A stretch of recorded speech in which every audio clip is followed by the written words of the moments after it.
Cuba lihat posisi kita.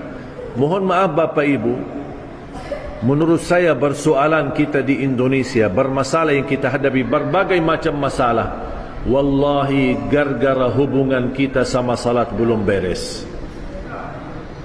Masih ada masalah kita sama salat. Padahal salat itu satu-satunya ibadah yang tidak bisa ditinggal dan tidak bisa mewakili orang lain. Ada umrah badal? Ada umrah badal? Ada. Ada haji badal? Ada. Ada salat badal? Tidak ada. Tidak bisa diwakili. Harus kita sendiri laksanakan. Dan tidak bisa ditinggal. Puasa boleh tidak ditinggal? Boleh kalau lagi sakit atau musafir. Zakat boleh ditinggal? Boleh kalau kita tidak punya harta untuk dizakati.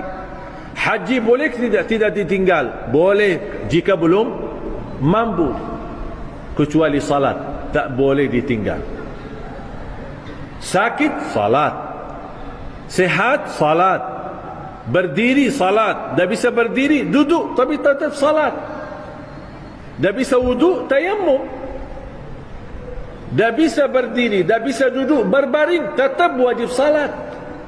Sambil di saat kita menghadapi musuh, lagi perang, masuk waktu salat, ada tata cara salat khauf, salat takut. Tapi tidak boleh tinggal. Kalau saat perang ada, dah boleh tinggal, apalagi saat aman. Cuba lihat, mohon maaf sekarang keadaan umat Islam. Syukur-syukur kalau dia jaga Jumat ni, tapi tak pernah salat 5 waktu. Dia kira Jumatnya bakal diterima, padahal tak pernah salat 5 waktu. Kasihan. Salat itu tali hubungan kita sama Allah. Kalau terputus tali itu sama Allah lewat salat, tidak ada ibadah pun yang bakal diterima oleh Allah. Semuanya sia-sia. Haji sia-sia, umrah sia-sia, khatam Al-Quran berkali-kali sia-sia. Semuanya ada arti kalau salat tidak ada. Karena salat tiang agama. Jatuhnya tiang agama, jatuhnya agama.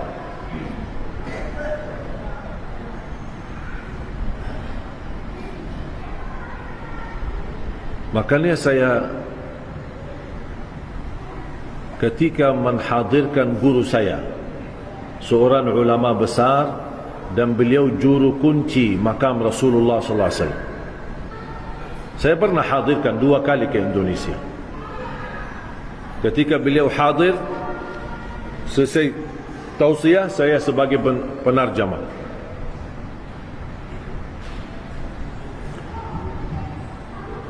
Saya pun terharu. Ali Jabir menjadi tukang terjemah. Subhanallah. 2008, 2009 belum bisa bahasa Indonesia. 2010 menjadi penarjamah. Terjemahin guru yang datang dari Madinah. Subhanallah, karunia dari Allah. Tak saya ambil kursus bahasa Indonesia. Saya tidak belajar sekolah bahasa Indonesia. Saya tidak belajar kamus bahasa Indonesia. 2008, 2009 masih saya baru hafal kalimat bagus. Itu bagus. Apapun orang bicara saya jawab bagus. Siapa nama kamu? Bagus. Apa kabar? Bagus. Umur kamu berapa? Bagus. Saya tidak tahu, itu aja bagus. Kata teman saya, bilang aja bagus.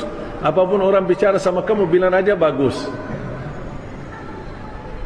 Habis itu saya belajar lagi sama teman saya, tapi tidak kasih tahu artinya. Saya diajarin, apa kabar? Bagus. Mau kemana? Aku cinta kepadamu. Saya ikut. Saya subhanallah cepat hafal. Ketemu orang, Assalamualaikum, apa kabar? Bagus. Mau kemana? Aku cinta kepadamu. Ketemu perempuan, Assalamualaikum, apa kabar? Bagus. Mau kemana? Aku cinta kepadamu. Sambil bermu, apaan itu orang? Subhanallah, Allah berikan anugerah bahasa. Wallahi Bapak Ibu, bahasa ini anugerah murni taufik dari Allah. Bukan karena Ali Jabir hebat atau saya punya sesuatu. Tidak ada. Allah yang memberikan bahasa. Allah maha segala bahasa. Dan selalu saya berdoa, ya Allah, aku mohon berikan kepada aku bahasa Indonesia yang bisa difahami. Faham tak Bapak Ibu? Alhamdulillah, berarti doa saya sudah kabul.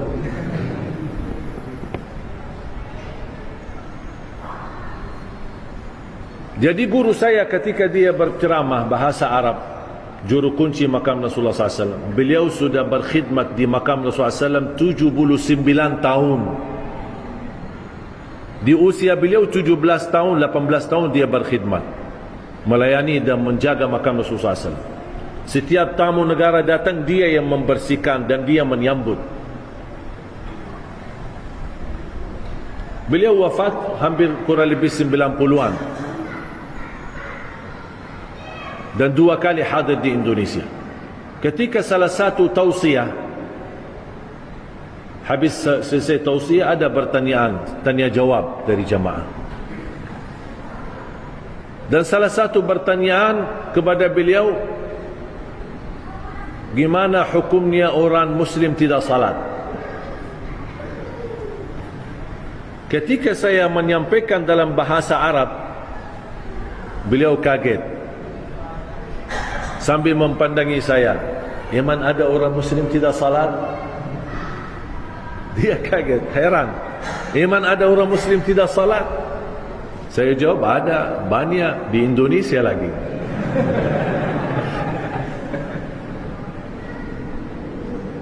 Sedih, banyak yang tidak salat.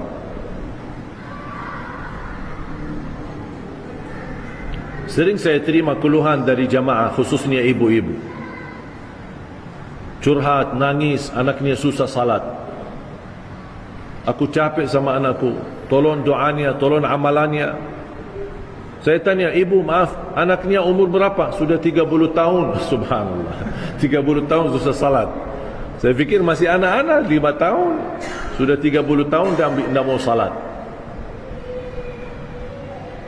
Tahu enggak ada di dalam fikih satu hukum di dalam fikih, kalau ada seorang suami tidak salat sama sekali dan isterinya salihah dan dia salat, jatuh talak, dan tidak boleh membiarkan suaminya berhubungan lagi karena hubungannya zina. Cuba sejauh mana begitu? Ini bukan hukum yang disepakati oleh ulama, tetapi ada sebuah pandangan di dalam fikih seperti itu. Bahkan ada satu pandangan, ketika ada orang Muslim tidak salat sama sekali, dia tidak mengingkari kewajiban, dia tahu salat itu wajib, tapi malas, tidak maulah gitu. Ketika dia meninggal, di dalam pandangan fikih saya baca, orang itu tidak boleh disalati, tidak boleh dimandikan, dan tidak boleh dikuburkan di kuburan umat Islam, dibuang jauh sana.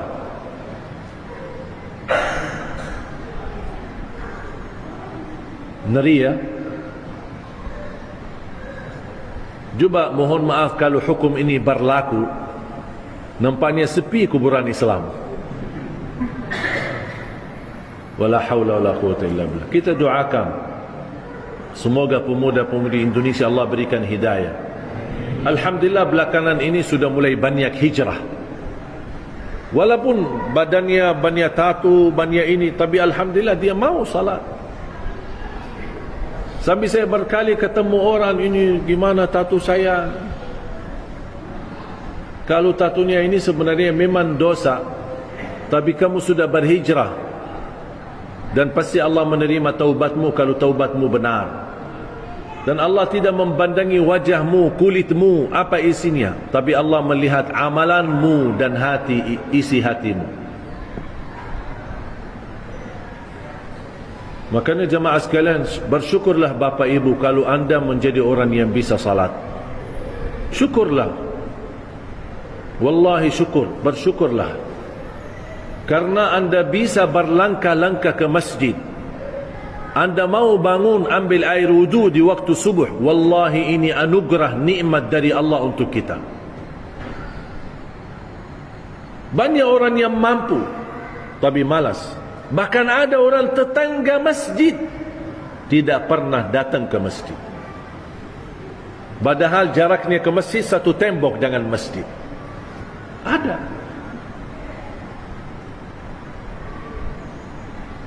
Makanya khususnya pemuda-pemudi, saya bahagia ketika masuk satu masjid dan begitu selesai acara datang remaja-remaja. Syekh, tolong minta foto kami remaja masjid. Oh, boleh sini. Saya senang ada remaja. Bahkan saya mendorong yang boleh terlibat dalam pengurusan masjid, menjadi di diwan masjid adalah pemuda-pemuda kita. Tetap kita ada orang tua kita, orang senior kita, tetap mendapat belajaran dari mereka. Tapi tolong doronglah mereka. Kasih kesempatan mereka yang jadi imam, jadi muazzin, jadi pengurus di masjid, mengurusi masalah keuangan di masjid. Lipatkanlah mereka. Kalau ada musyawarah, jangan hanya yang tua-tua saja. Datangkan anak-anak muda. Karena mereka lah masa depan anak negeri kita Indonesia.